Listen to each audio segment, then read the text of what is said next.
Terry donated this for the museum gala, and I thought we would make more money off of it doing it this way. So I believe we raised a good bit over $1,000 on the fish cooking project. Thank you, Terry. I've done them. Something she didn't tell you, whoever wins the fish cooker, a free yard sign comes with that. No politics, no politics. No politics. I didn't say what kind of yard sign. I steal it. All right. Steve Fiddler.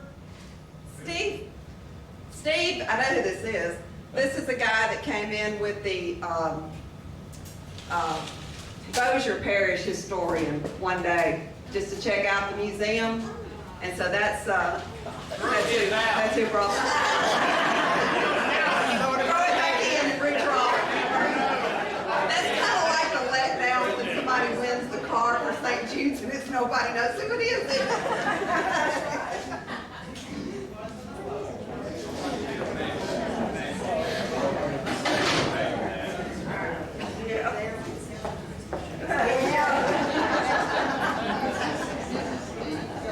Well, Steve looked like he liked fish anyway, kind of like me.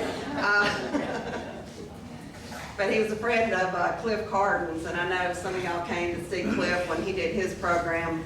And usually Cliff comes in with just his overalls, sometimes not a shirt. And anyway, I would like to remind you all to turn your phone off. Look, everybody grab it.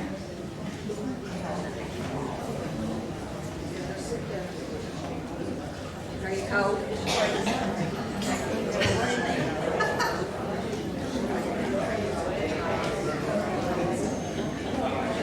All right, while y'all are turning your phone off, I'm going to bump it up just a notch where it'll kick off. If I faint fall out, y'all just drag me out.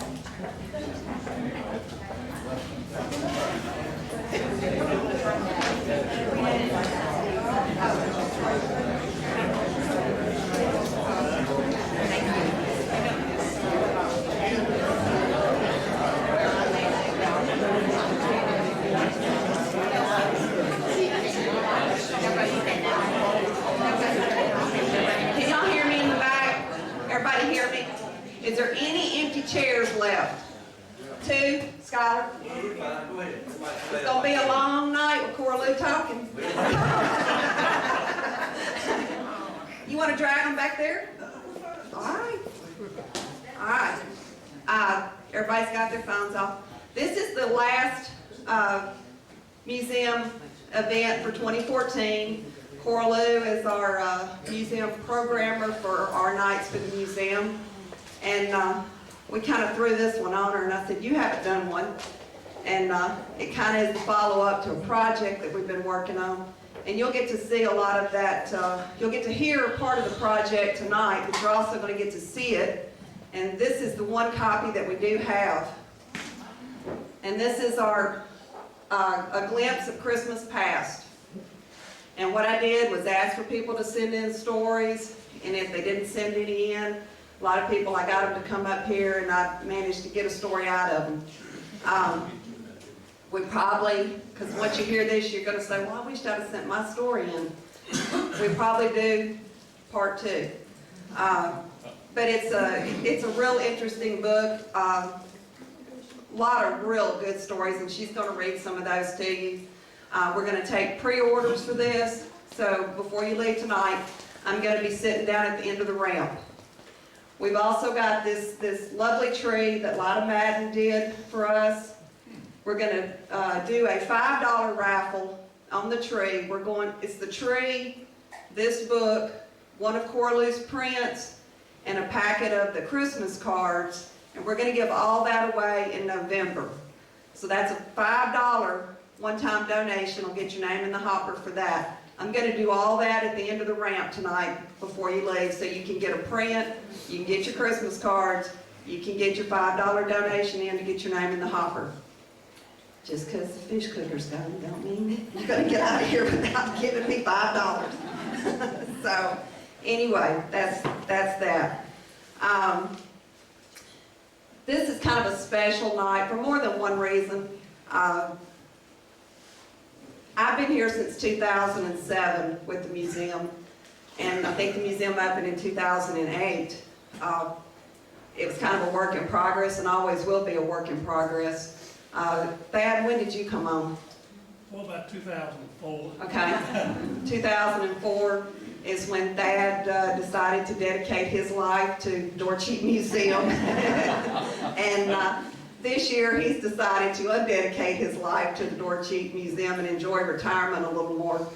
And, you know, with Thad's hand and everything, since that time, the museum has made leaps and bounds. I mean, I don't think the museum would be where we are today without Thad Andrus pushing me, pushing.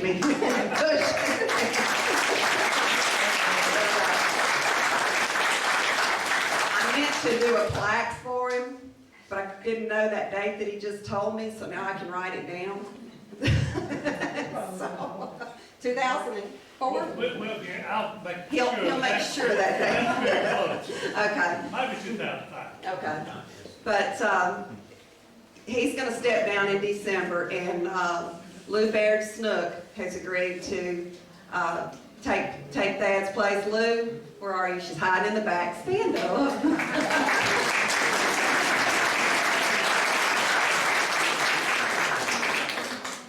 And, you know, the museum requires a lot of dedication and people working in the background, and it always will. Like I said, it's a work in progress. I know most of you know we bought the building next door, and we don't know how far down the road that will be as far as when we're able to do things over there, but at least we have the building, so that's a big accomplishment.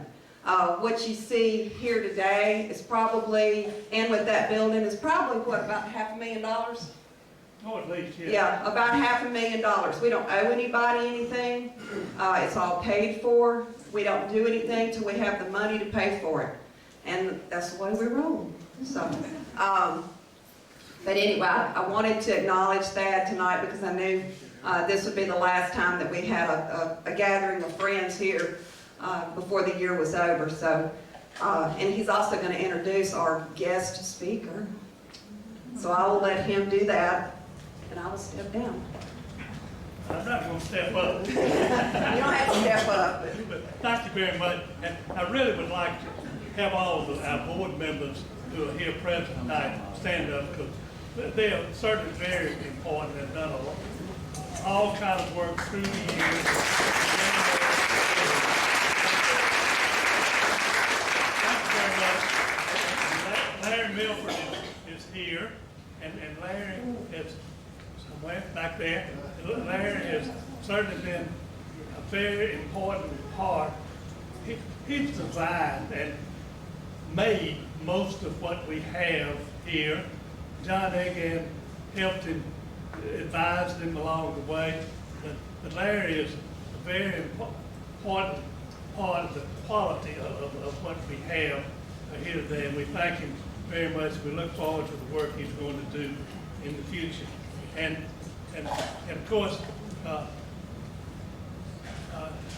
Shelley is truly outstanding in so many things that she's capable of doing there. And she certainly can have some wonderful talents. And so a year after hiring Larry, we hired Shelley, and that was certainly a wonderful benefit to the museum. But we have so many other people, and just hundreds of people that have taken part in making this a special museum. And we have some better than practically anybody else has around for this size community. And we're looking forward to expanding it and doing more there and getting more people involved. Because one of the hard workers Choir Museum was a lady that 2 years ago said, "The museum is my project," and that was Cora. And she really has pitched in, and she's been very valuable assets to us. And of course, particularly, so many of her works she's donated to the museum for us to sell to make money on.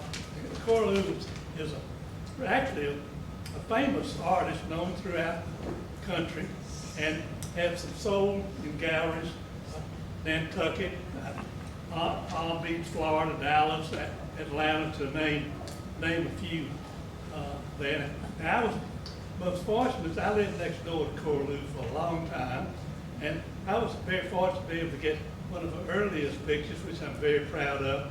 Minden High School in the Dirty Six. Like many, that's the name of it, wasn't it? And it portrayed her memories there, like so many of her paintings have done, and I'm sure the treasures, the different ones, are treasures to very many people. I asked one of her friends how I ought to describe her, and she said, well, famous, loyal, honest, faithful, and I added, energetic? No, I wouldn't say that. Maybe not lazy. There are lots of stories about Cora Lou, and I think about 50 years from now, when they have Ghost Walk again, and they'll have a character out there playing Cora Lou.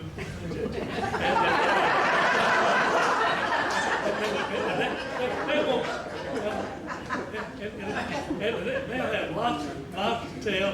They pretty much like Cora Lou did when she portrayed her favorite Miss Snell. So now I'm not here to tell Cora Lou stories. I'm here for Cora Lou to tell her stories. It's in Cora Lou Robinson.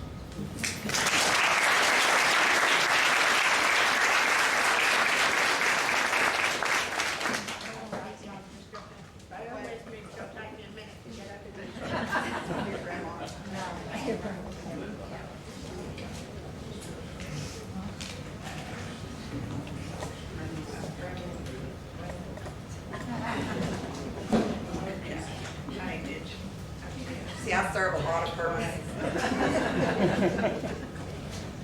I didn't try.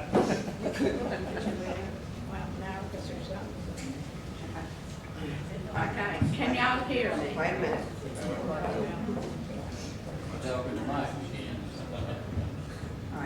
Can y'all hear me? Is there anybody, raise your hand if you cannot hear me.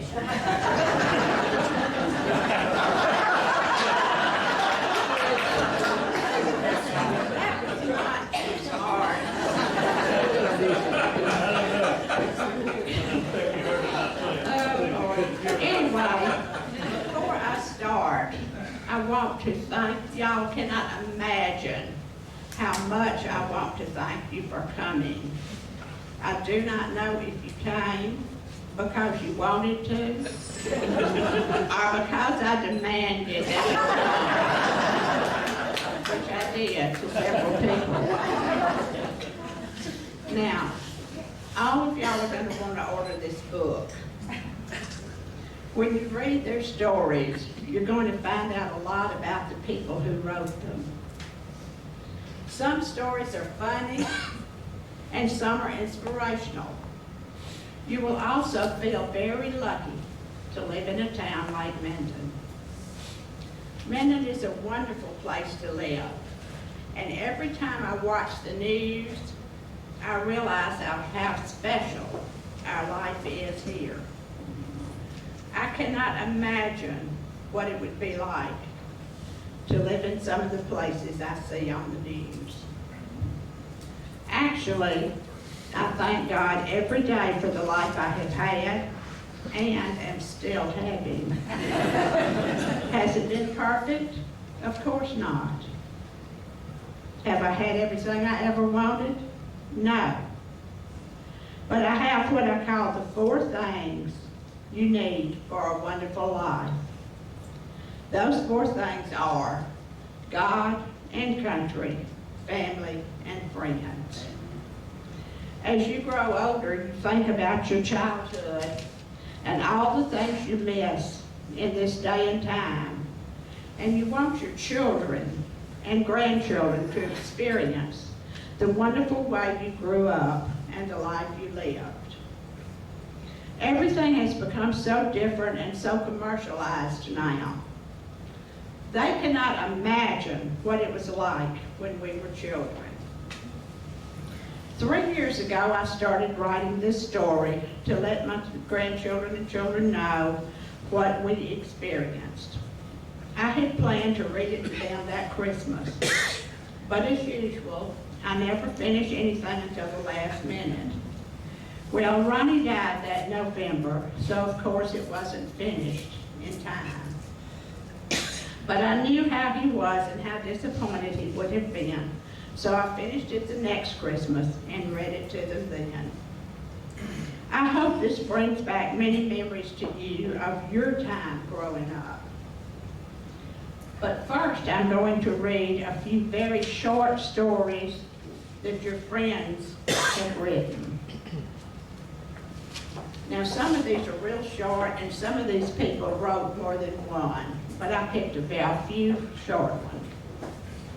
The first one I'm going to read is called The Red Wagon. It was written by my lifelong friend, Suzanne Roberts Burns. One Christmas long ago in the 1940s, when Buddy Burns was a little boy, all he wanted from Santa was a radio flyer wagon. Just think of the anticipation of all the adventures that lay ahead. He could haul his slingshot and gunny sack when he wanted to shoot birds or squirrels. He could load up his pole, bait, stringer, and cornbread for lunch when he went fishing. He could haul feed for the cows or Sadie the mule. One Saturday, when the family drove into town to shop for supplies and groceries, his grandfather, John Franklin Burns, saw a wagon at Western Auto. He gave Buddy's dad money to buy it so that Buddy would have something extra special under the tree. But Christmas morning came, and Buddy raced into the living room with his brothers and sisters. He must have fought back tears when he saw that there was nothing for him. And I expect his grandfather was furious. Buddy's dad had spent the wagon money on liquor. Buddy's grandfather called Mr. A.J. Price Sr., the owner of Western Auto, on Christmas Day and asked him to open his store so he could buy a wagon for Buddy. Mr. Price agreed. So John Burns, Bernice Burns, and Buddy Burns climbed into the truck and drove down the Cotton Valley Road, turning at Dixie Inn to go into Minden. Mr. Price met them at the store. Buddy was one happy little boy that Christmas, and not long after that, Bernice Burns took his sons, Robert and Buddy, down to the creek bank with him, where he threw a whiskey bottle into the rocky bottom and never again touched a drop. Now, I thought that was real special.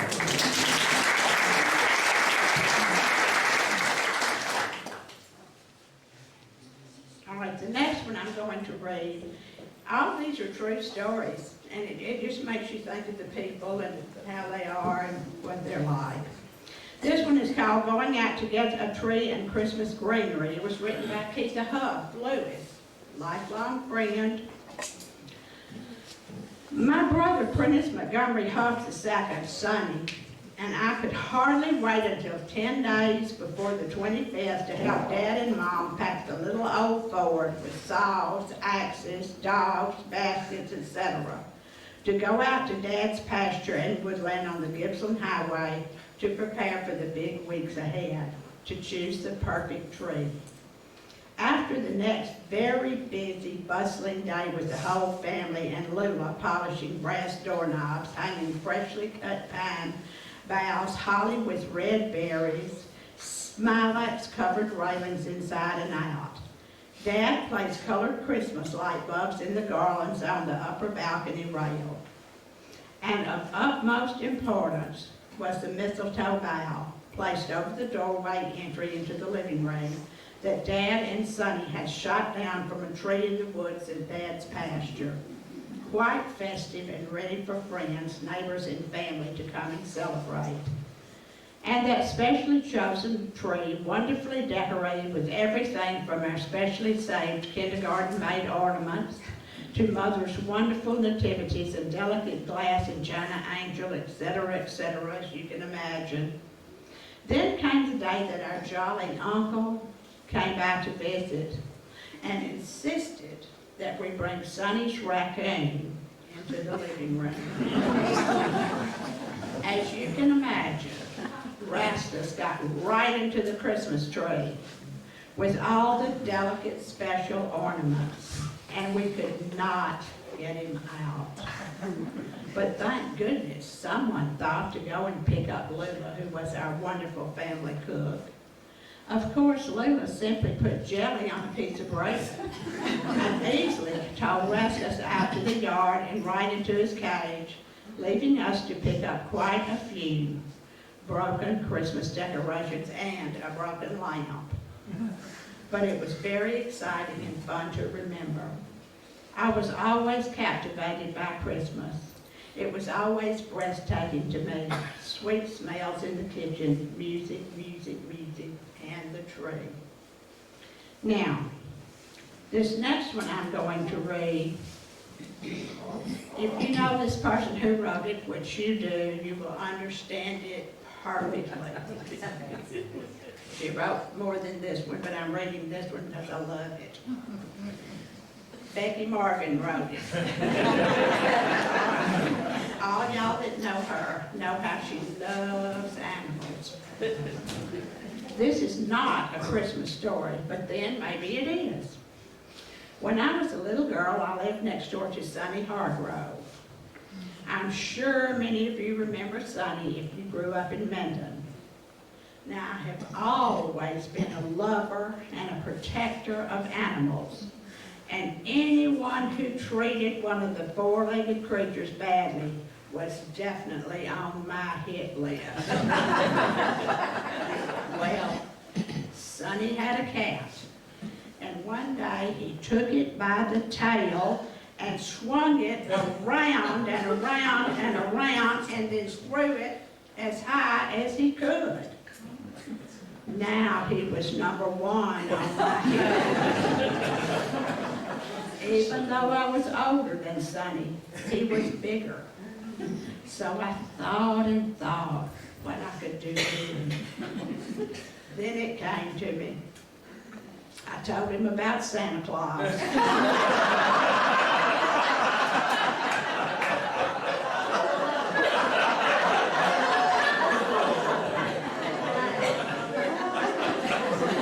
Sonny was probably not yet 6 years old. And to this day, I think justice was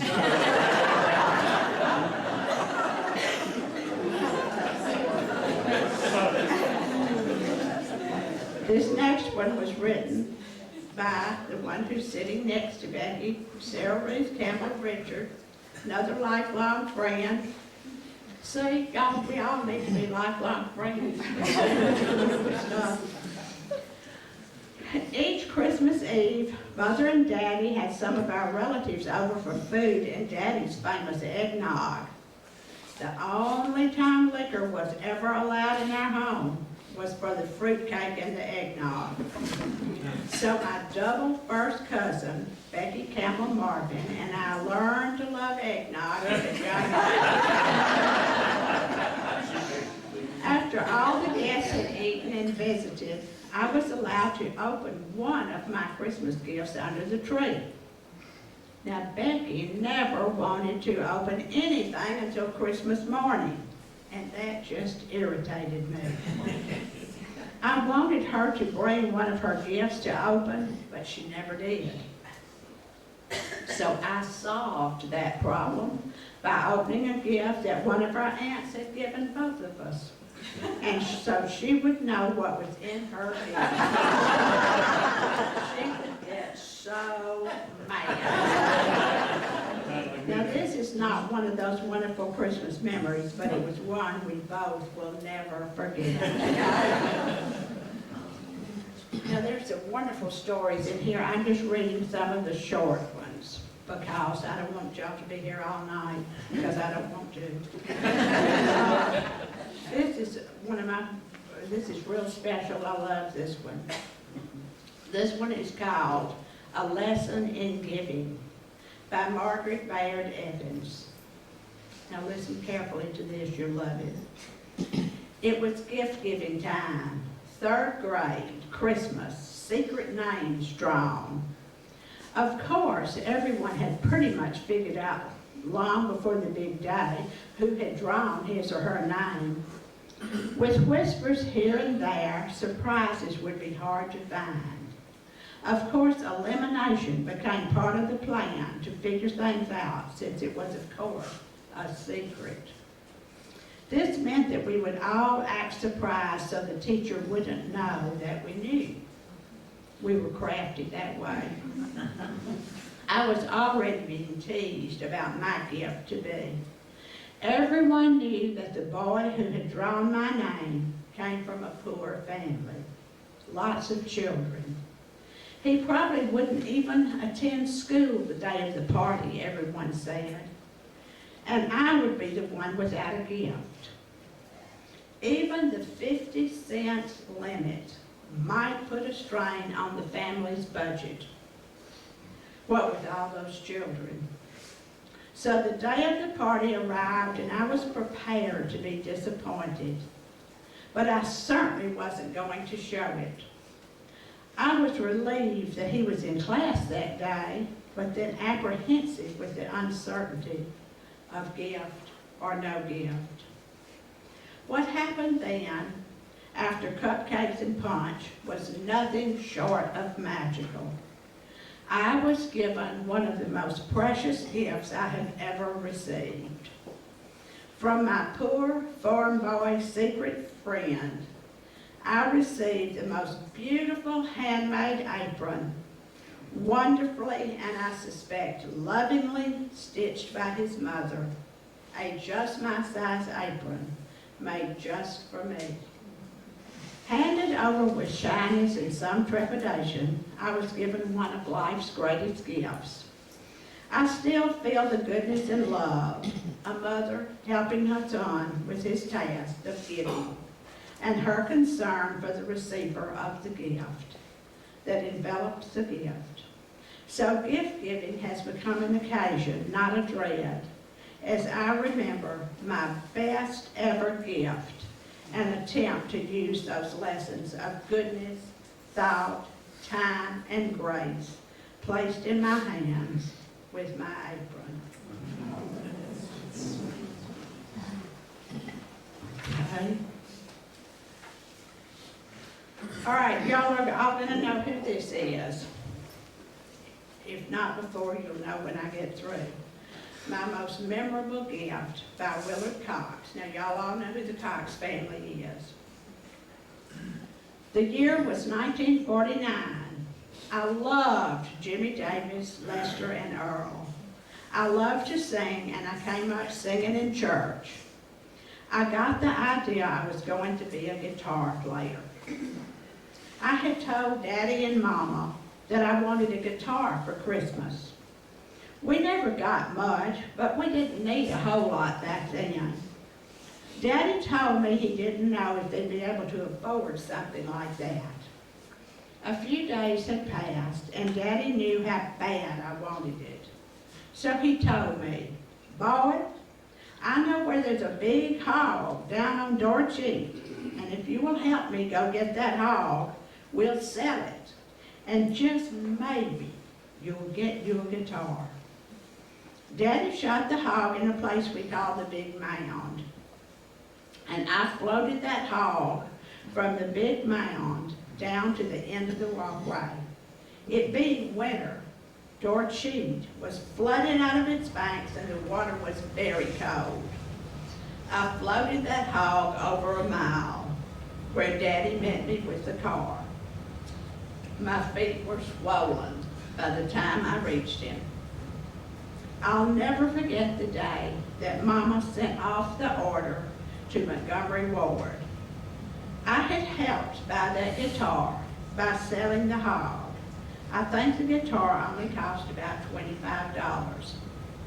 Many of you know the expectancy of a little boy of about 12 years old that could hardly wait for it to get here.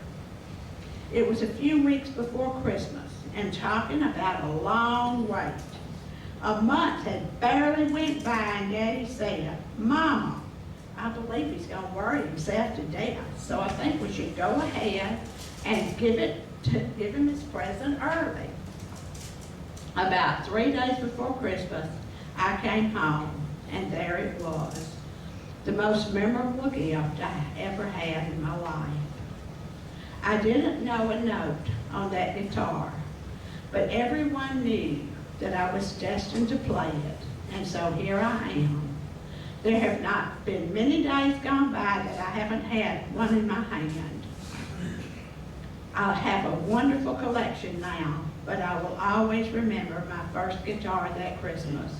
Now, here is somebody with a Grammy Award, and that's how he got started. Okay, I'm going to read one more. And I couldn't decide which one to read, but I finally decided on this one. This is called A Couple of My Christmas Memories by Carolyn Sale McDaniel, another lifelong friend. It's called The Christmas Basket.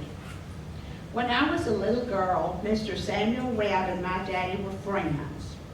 I never knew just how their friendship began, but my daddy was a gentle and quiet man, and Mr. Sam having the same qualities, they became good friends. During those years we lived on a farm. Daddy always had a huge garden, and he would take fresh vegetables to Mr. Webb when he came to town. On Christmas Eve, I always looked forward to Mr. Sam turning into our driveway, gravel crunching under his tire of his big, long, black automobile driven by his chauffeur.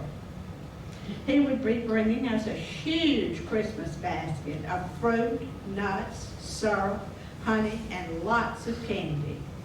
I can still feel the excitement as I would wait for the slightly stooped, white-haired gentleman to climb the back porch steps into our kitchen, followed by his chauffeur carrying the Christmas basket.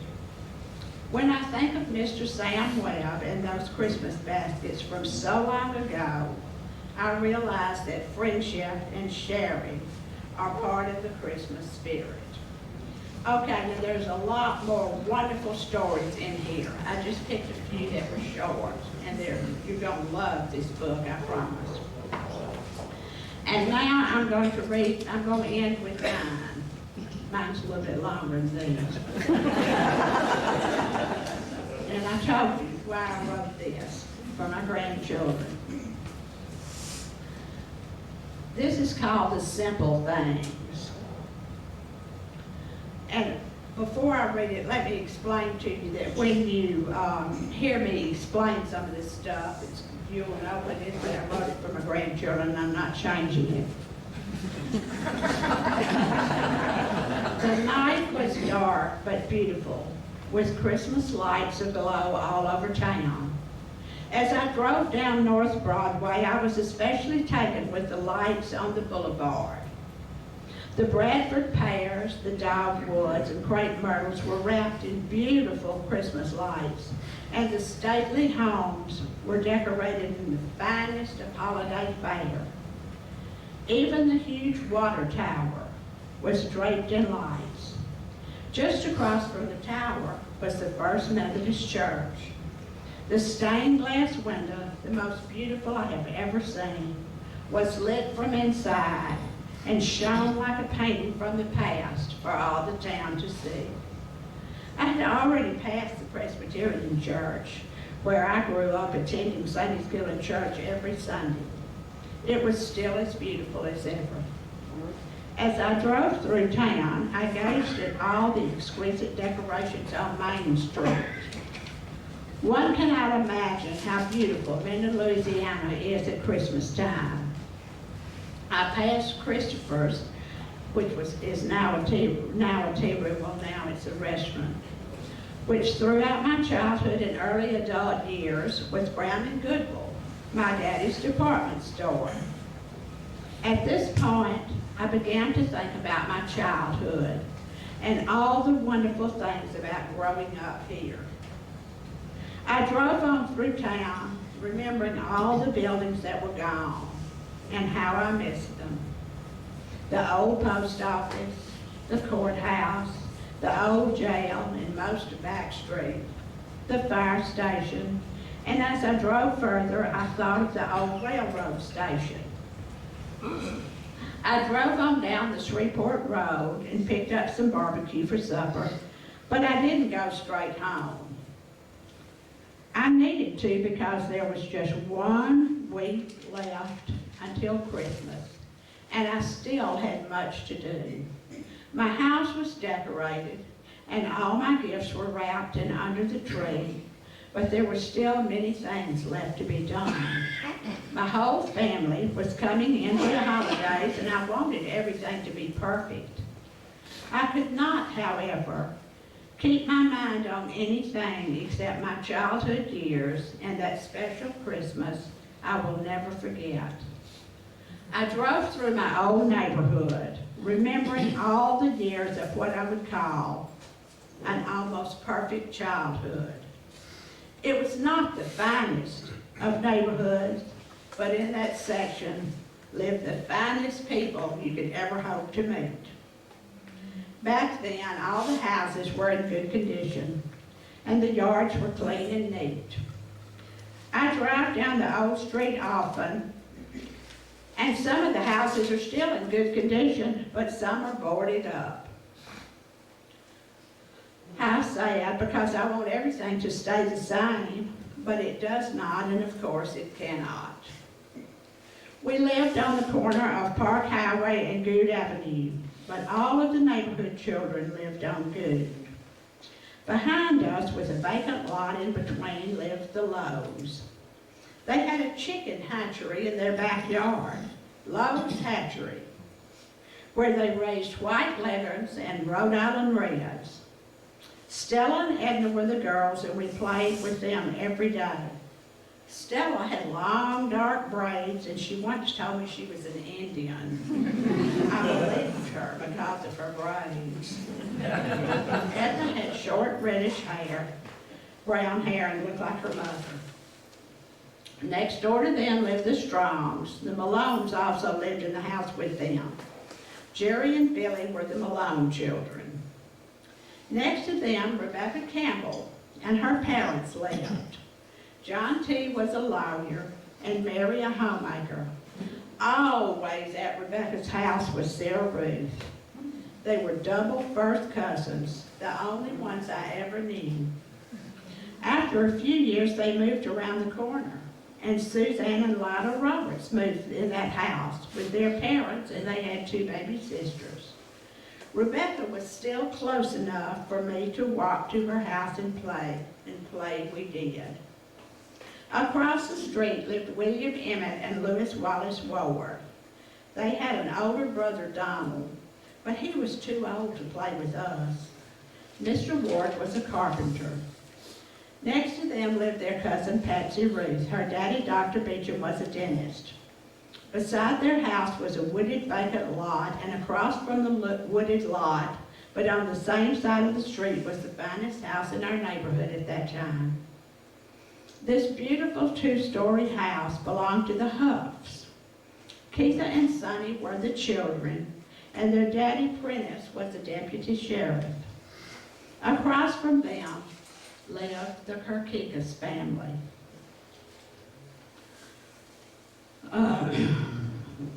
Ike and Helen and their mother, Mr. and Mrs. Kirkikas, were Greek immigrants who came to New York and then to Minden. But shortly after arriving here, Mr. Kirkikas died, and Mrs. Kirkikas spent the rest of her life wearing black, and as she lived in mourning.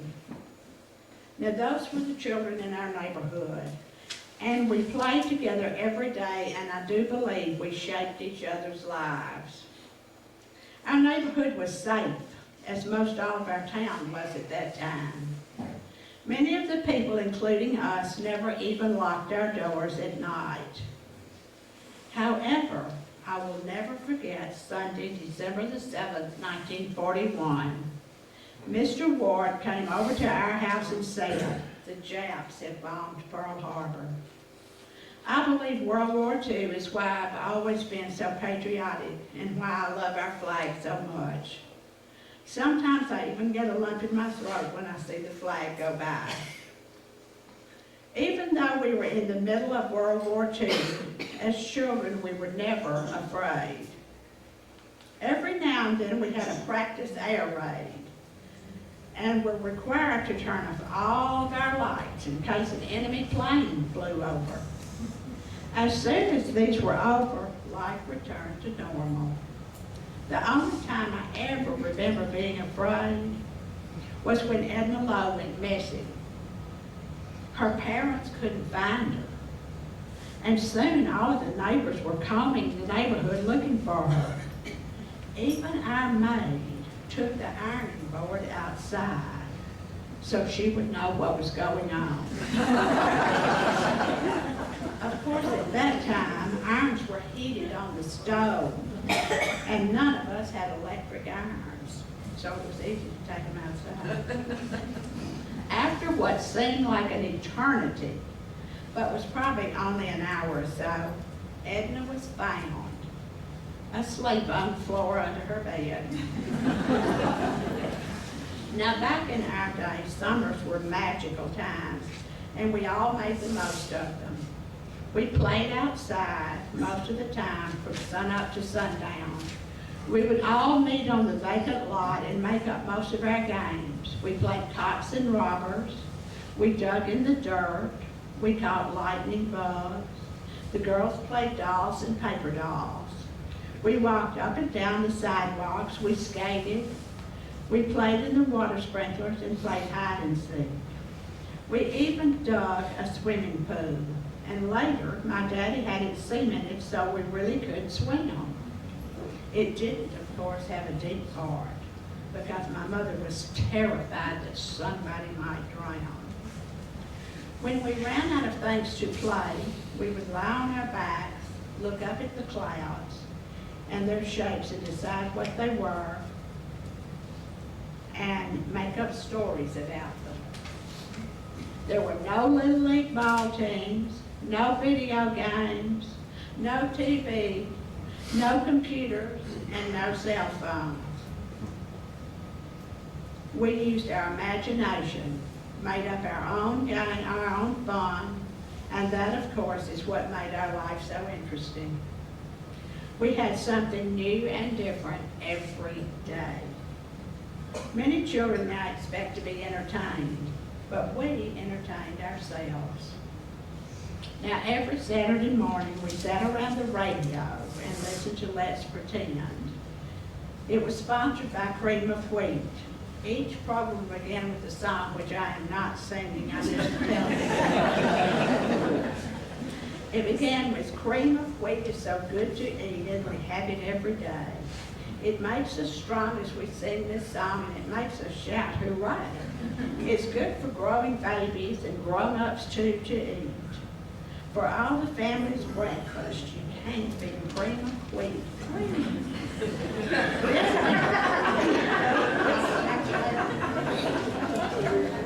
Then we would listen to a fairy tale or some other kind of fantasy. I don't think we ever missed a Saturday.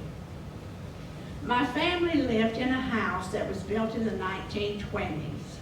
It had a front and back porch, 2 bedrooms, 1 bath, a kitchen, a living room, and a dining room. Every meal was eaten in the dining room, and we all ate together. I had a brother, Edward, who was 2 years younger, and a baby sister, Mary Celeste, who was 6 years younger. We had a collie dog named Lad and a slick gray cat that belonged to Edward named Fluffy. and a duck named Ducky, who ran around the neighborhood like a dog or a cat. He was given to me on my birthday by Richard Baker, who handed me a box with holes in it, saying, "Here is something alive."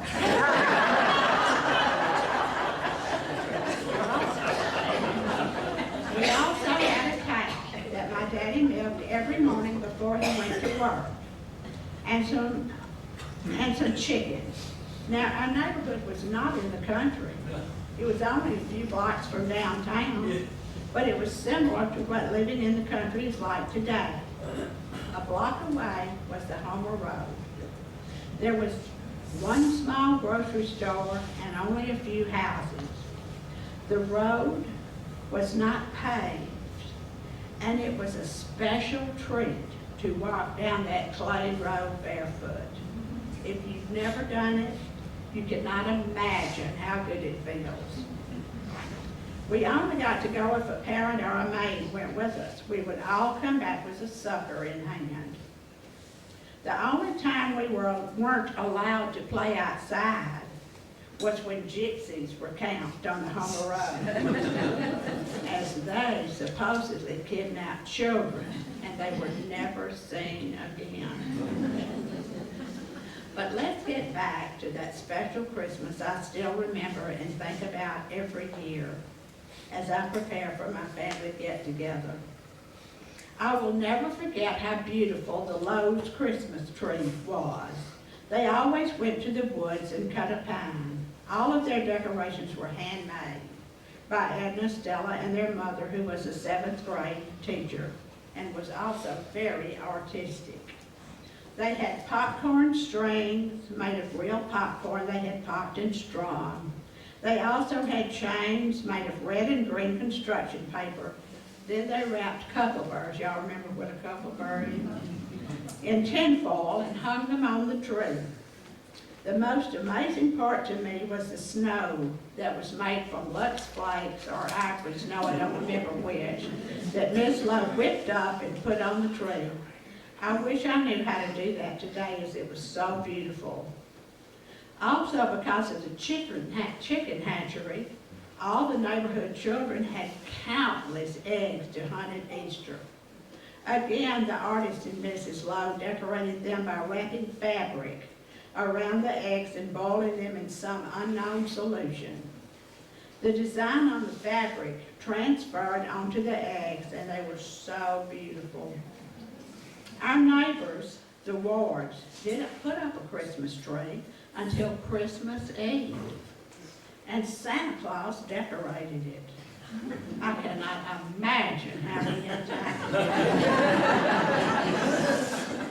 Now, in those days, Victory Park had an old swimming pool that was no longer in use. A new one was built in the early 50s that also is no longer in use. The old one was called the natatorium, and it was cracked and worn on the bottom, and there were small trees growing out of the cracks. Now, I told you about the Kirkikas family and how they came from Greece to New York and then to Minden. Their daddy was a marathon and an Olympic runner, and there was a case in their living room filled with trophies and medals. It was the center of attention because they didn't have a Christmas tree, as Mrs. Kirkikas spent her life in mourning. We all had trees, and I'm sure Ike and Helen wanted one too. So one day, Keitha Huff and her next-door neighbor, Betty Allman, who was older than we were, went to the natatorium and pulled up a tree from the concrete.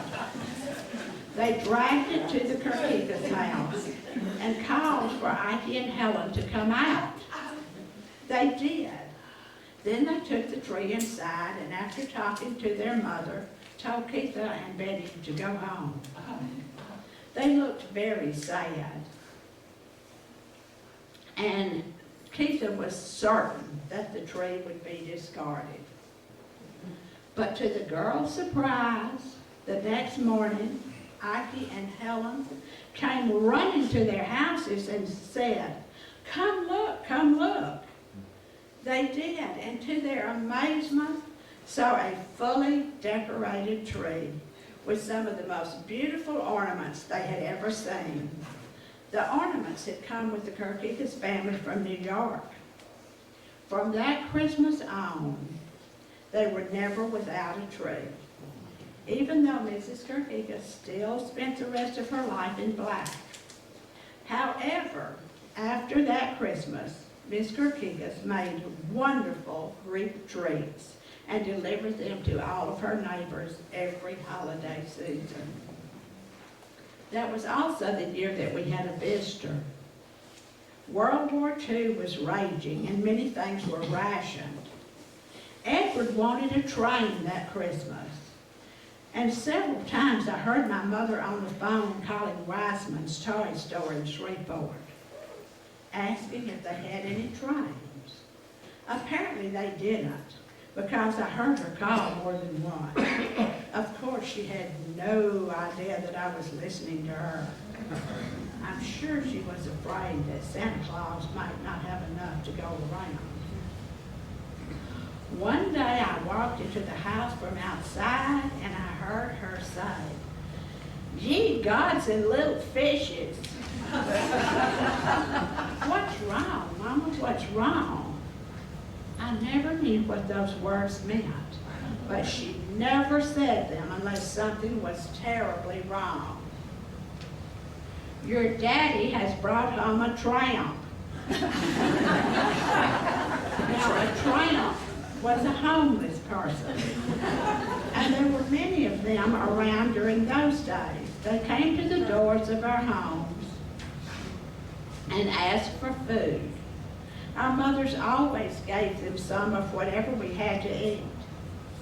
I remember Mama giving some raw potatoes to one man, and I always wondered how in the world he could cook them.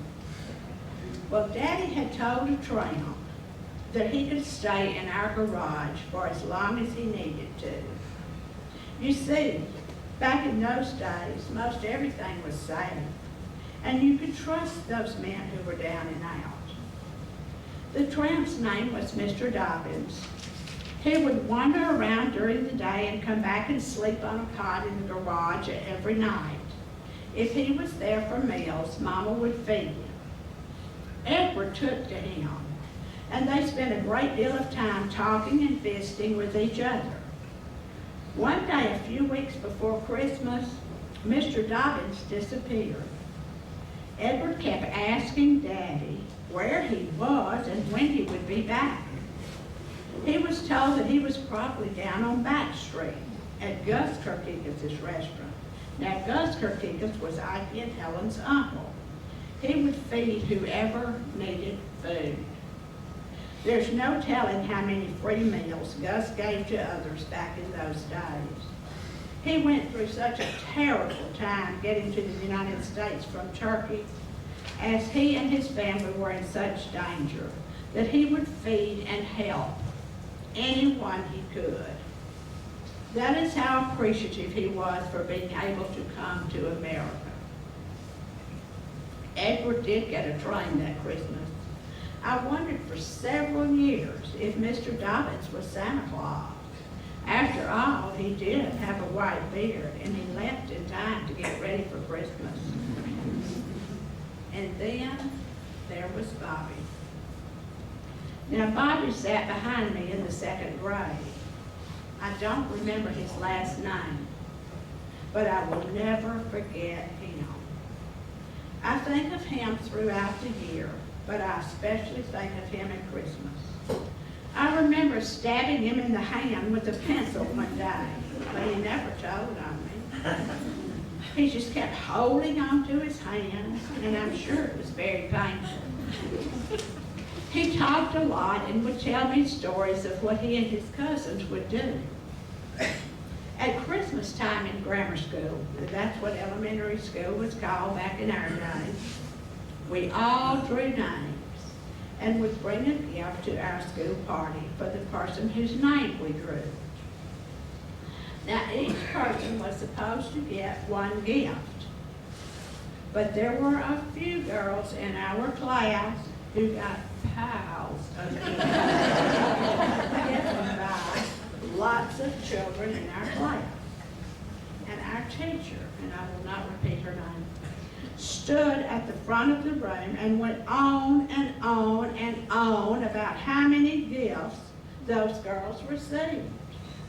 And you can imagine how the rest of us felt. I don't remember what I got, but Bobby got a little wooden truck that he kept rolling back and forth across his desk. I guess he must have sensed that I was somewhat upset over only getting one gift, because he said, "You don't need a lot of presents to be happy. This little truck is all I need. Don't you see what a good time I'm having with one little truck?" Those were his exact words, and I won't ever forget them. One morning that spring, I came to school and was told that Bobby had wandered into a pond close to where he lived and drowned. He and some of his cousins slipped off and were going swimming, but Bobby did not know how to swim. Now Bobby, at 7 or 8 years old, knew more than many, many adults about the important things in life and what you need to be happy. What you need are the simple things.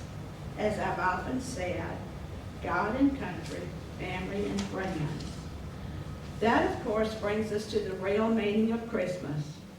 We must never forget the fact that we celebrate Christmas because of the birth of Jesus Christ. The decorations, the gifts, all of the get-togethers and fabulous food are wonderful, and they all make for great memories. But the greatest memory of all is a baby born in a simple manger. He grew up and led a very simple life. To borrow a paragraph from a paper read by Schuyler Martin at a 5th grade graduation several years ago, 20 centuries have come and gone, and today he is the central figure for most of the human race. All of the armies that ever marched, and all of the navies that ever sailed, and all of the parliaments that ever sat, and all of the kings that ever reigned put together, have not affected the life of man upon earth as powerfully as this one solitary life. So you see, Bobby was right. The simple things are what's important. The greatest gifts you can give come from within you. Love, hope, and kindness. And now I'm going to conclude with a letter that we found in an orb when my mother died over 40 years ago. It was in her handwriting, and I assume she thought it all up. I don't know. To my children at Christmas, may your life be joyous and happy. Take pleasure in little things. Stand proud and tall. Meet adversity with calm and understanding. Don't be afraid of life. Dream dreams and make them come true. Love one another and never forget how much I love you. Be kind and generous to those less fortunate. Try to forget the petty things of life. Make each day a special one. Remember the love and pleasures we've shared. Serve God. Do your very best in all you undertake. This is my wish for you. Merry Christmas. And Merry Christmas to you.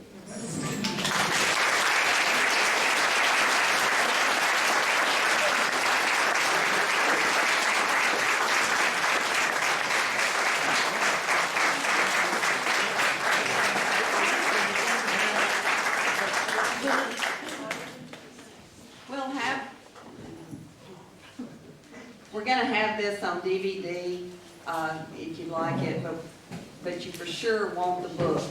And I've got a list at the end of the ramp right now where you can sign up for the pre-order of the book. And I think, we had like 50-something people submit stories for the book. It's 270 pages. It's filled with pictures that people submitted. It's really, really a good book. We also have the print for sale and the Christmas cards that have the little note that Cora mother wrote on the back of those Christmas cards. And we have those. I'll have those at the end of the ramp. And then we'll, if you want to put in for the drawing that we'll do in November, I'll be at the end of the ramp for that too. Okay, before, if anybody in here knows who Bobby was, because I don't know his last name, I would love to know.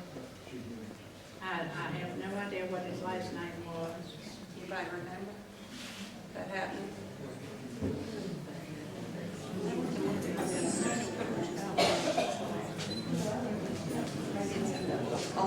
What year was that, Cora? Many years ago. It was like 1941 or 2, something like that. Cora, you know, back in what you talked about, you know, Miss Lowe also had goats. I can't hear you. I said, back in those days, you talking about, Miss Lowe also had goats. So you had the cows, and she had the goats, and, because I remember I got allergic to milk and had to drink the goat milk from her. And I was kind of disappointed you didn't talk about the playground there, you know, beside your house, and we used to play football and baseball there. I know. And we used to drag you and your sister out there to play. Every day we'd play, but we'd get you and her out. But we had a great time out there. We both always so nice. She always brings cookies and everything we'd eat, but we're scared to death you did.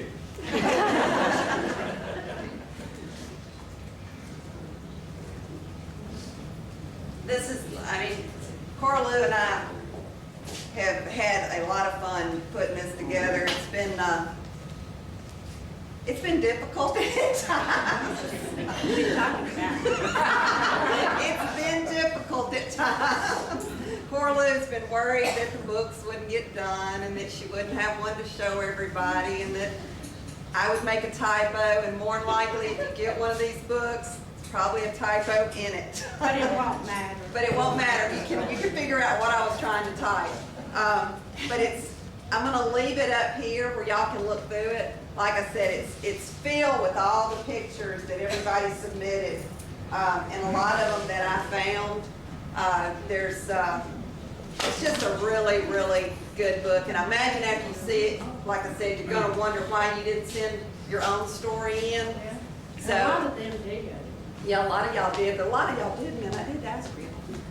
So we probably will do a part 2 of it, but it's very good. And I'm gonna leave it over here and I'm gonna be down there.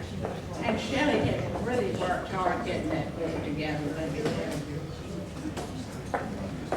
And y'all be sure and look at what Miss Madden did on that beautiful tree. All those were hand cut by you, weren't they?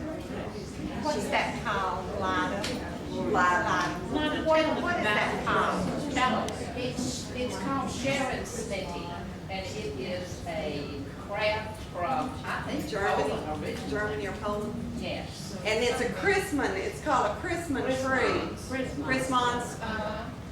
But each one of them represent, and I think you've got them wrote on the back what it represents. Yes. Whoever wins the tree, be sure to get in touch with me because I have a little guide to tell you the name of each Ornament. and what it represents. They're all related to Christian. Well, you can look at them. Christian Christmas symbols. Yeah. But you'll get the tree and the basket with the book, the print, and the cards. So it's a deal.